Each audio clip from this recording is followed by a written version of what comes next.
नमस्कार, बहुत बहुत स्वागत है आपका जी राजस्थान पर। मेरा नाम है हार्दिक दवे और हम बात करने जा रहे हैं विवादों से घिरे हुए उस कोचिंग संस्थान की जो पिछले 4 दिनों से सबसे ज्यादा सुर्खियों में बना हुआ है। हम बात करें उत्कर्ष कोचिंग संस्थान की। विवादों का उत्कर्ष कोचिंग संस्थान, जहां पर आईटी की रेड अब खत्म हो चुकी है।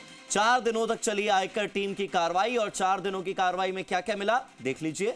12 लाख रुपए कैश, 4 किलोग्राम के आभूषण, ये सब जब्त हो चुका है। आयकर विभाग की कार्रवाई पूरी हो चुकी है। जोधपुर में आईटी रेड के तीसरे दिन 12 लाख रुपए की नकदी, 4 किलो आभूषण जब्त हुए। 130 करोड़ का सरकार को कोई हिसाब नहीं मिला। वहीं संचालक निर्मल गहलोत के आवास और उत्कर्ष कोचिंग के मुख्यालय के साथ ही कोचिंग सेंटर समेत 19 ठिकानों पर आईटी ने रेड की है। तलाशी खत्म हो चुकी है। आयकर छापेमारी में जितनी जब्ती हुई है उसमें आभूषण हैं, कैश हैं जिनका कोई हिसाब नहीं, कुछ ऐसे दस्तावेज हैं जो ये बताते हैं कि लेन देन तो हुआ मगर उसका कोई रिकॉर्ड नहीं। प्रॉपर्टी में निवेश के भी कुछ दस्तावेज हाथ लगे हैं। अन्य ज्वेलरी की जांच भी की जा रही है। जोधपुर उत्कर्ष संस्थान के और साथ ही जोधपुर ही नहीं, जयपुर में भी अन्य राज्यों में जो कोचिंग संस्थान चल रहे हैं, जो ब्रांचेस हैं, जैसे कि प्रयागराज में, यूपी में, मध्य प्रदेश के इंदौर में, ऐसे अलग अलग जगहों पर आयकर विभाग की कार्रवाई चौथे दिन तक जारी रही और 4 दिन बाद यह कार्रवाई खत्म हुई। अब तक करोड़ों रुपयों के निवेश की जानकारी सामने आ चुकी है। आयकर विभाग की टीम को उत्कर्ष कोचिंग संस्थान और उसकी अन्य ब्रांचेस के बीच जो लेन देन हुआ, वहीं कुछ अन्य संस्थानों के साथ, जैसे फिजिक्स वाला के साथ, जो उत्कर्ष कोचिंग संस्थान ने ये सारी जो डिटेल्स थी वो खंगाली और उनके बीच के लेन देन की कार्रवाई की, तो उसके बाद करोड़ों रुपयों की डील में टैक्स चोरी की खबर के बाद ये आयकर विभाग ने छापा मारा। उत्कर्ष कोचिंग से जुड़े हुए ठिकानों पर सर्च कार्रवाई हुई।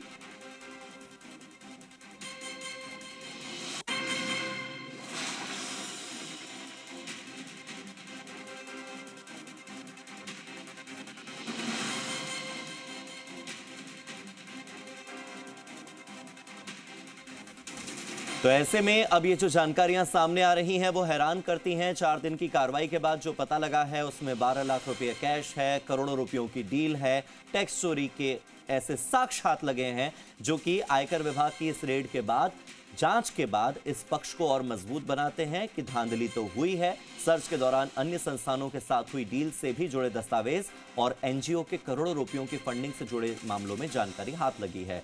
सीधे रुक कर लेते हैं जोधपुर से मेरे सहयोगी राकेश का। राकेश, जो निदेशक हैं कोचिंग के, मालिक हैं निर्मल गहलोत, उनके आवास पर भी तलाशी हुई, आभूषण जब्त हुए, नकदी जब्त हुई, प्रॉपर्टी के कागजात जब्त हुए। क्या क्या चीजें और मिली हैं और कैसे वो इस केस को उनके खिलाफ मजबूत बना देती है आईटी के लिए, ये बताइए।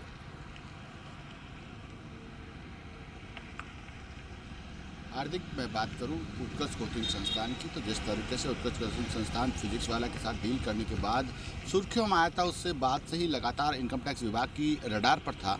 इस समय हम कोचिंग संस्थान के बाहर खड़े हैं। कैमरा सहयोगी को कहूँगा कि वो आपको तस्वीरें भी दिखाए कोचिंग संस्थान की, जहाँ 3 दिन की लंबी कार्रवाई के बाद कल देर रात, मतलब आज चौथे दिन लगभग सभी ठिकानों पर जो है वो कार्रवाई पूरी हो चुकी है और टीमें जो है यहाँ से रवाना हो चुकी है।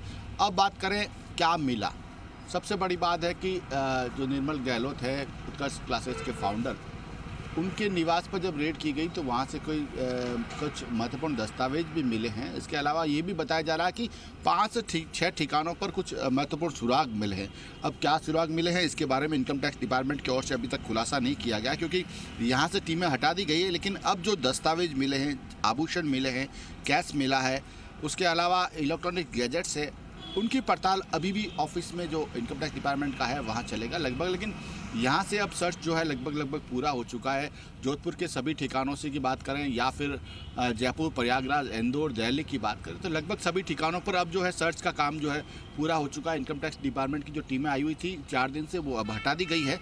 लेकिन जो दस्तावेज मिले हैं, चाहे वो 4 किलो के आसपास गोल्ड की बात करें या 12 लाख के कैश की बात करें या 130 करोड़ के जो अभी आंकड़े सामने आ रहे हैं, लेकिन क्या कुछ है वो अभी आयकर विभाग की ओर से पूरा खुलासा नहीं किया गया, क्योंकि अभी तक सर्वे की कार्रवाई जरूर पूरी हो गई है, लेकिन जो पड़ताल चल रही है दस्तावेजों की वो अब आईटी डिपार्टमेंट जो है वहाँ जाकर करेगा, तो निश्चित रूप से इनकम टैक्स डिपार्टमेंट इस पूरे मामले की पड़ताल करने के बाद ही खुलासा करेगा कि क्या कुछ मिला है, क्योंकि कई मामले सामने आए। दस्तावेजों की हम बात कर रहे हैं, प्रॉपर्टी से जुड़े दस्तावेज भी हाथ लगे हैं। इसके अलावा एनजीओ के जरिए फंडिंग करने के बाद उस फंडिंग को निवेश करने की भी बातें सामने आ रही। तो वो तमाम बातें जो है इनकम टैक्स की ओर से अभी खुलासा नहीं किया गया, क्योंकि सर्वे की कार्रवाई जरूर पूरी हो गई है इन ठिकानों पर, लेकिन इनकम टैक्स डिपार्टमेंट की ओर से स्पष्ट तौर पर सारा खुलासा जो है अभी तक नहीं किया गया, क्योंकि वो यहाँ से जो दस्तावेज लेकर गए हैं या इलेक्ट्रॉनिक्स गैजेट लेके गए हैं, तो उनकी पूरी पड़ताल होने के बाद इस पूरे मामले का खुलासा होगा कि क्या सरकार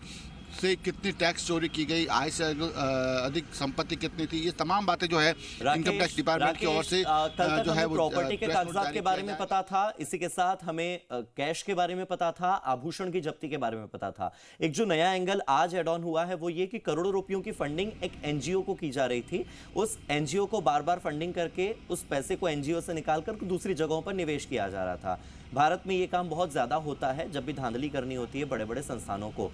ये वाला एंगल कैसे, ये पूरा नेक्सस कैसे बन रहा है, थोड़ा ये भी समझाइएगा, इसके क्या क्या साक्ष्यात लगे। हार्दिक, एनजीओ की अगर बात करें तो जिस तरीके से तीसरे दिन जब कार्रवाई चल रही थी, तो कार्रवाई के दौरान इनकम टैक्स डिपार्टमेंट को जो दस्तावेज हाथ लगे, उन दस्तावेजों में ये सामने आया कि बार बार जो है फंडिंग उत्कर्ष क्लासेस से सीधा एनजीओ के नाम पे होती थी, और एनजीओ में जो पैसा जाता था वहाँ से निवेश में जो है ट्रांसफ़र किया जाता था। इसको लेकर लगातार कल दिन भर पड़ताल की गई है। इनकम टैक्स अधिकारी लगातार पूछते रहे, जो दस्तावेज हाथ लगे हैं उन पर भी पड़ताल हो रही है, एनजीओ से संबंधित सारी पड़ताल की जा रही है, क्योंकि संभवतः एनजीओ भी जब किसी बड़े एनजीओ को फंडिंग की जाती है तो कहीं ना कहीं सीधा जुड़ाव संस्था का होता है। तो निश्चित रूप से उत्कर्ष संस्थान से वो अगर एनजीओ जुड़ा है तो उसके बारे में भी इनकम टैक्स डिपार्टमेंट पड़ताल कर रहा है, क्योंकि कल का सबसे महत्वपूर्ण दस्तावेज यही था कि एनजीओ को फंडिंग करने के बाद वो एनजीओ उस फंडिंग को फिर से निवेश कर रहा था। तो निश्चित रूप से उसके बारे में भी इनकम टैक्स डिपार्टमेंट पड़ताल कर रहा है। वो कागजात, जो दस्तावेज जो है इनकम टैक्स डिपार्टमेंट के हाथ लगे हैं, उन पर भी पड़ताल हो रही है, पूछताछ भी की गई है कल देर तक।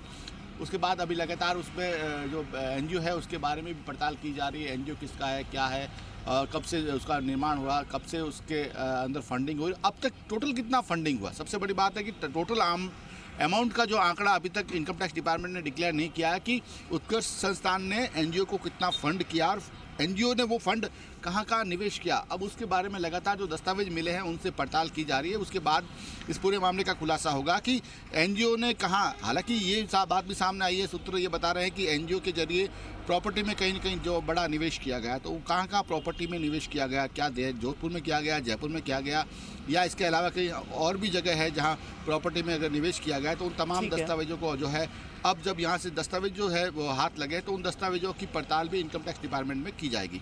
ठीक है, बहुत बहुत शुक्रिया राकेश आपका मेरे साथ जुड़ने के लिए, तमाम तस्वीरों के लिए और डिटेल में इस पूरे केस को समझाने के लिए।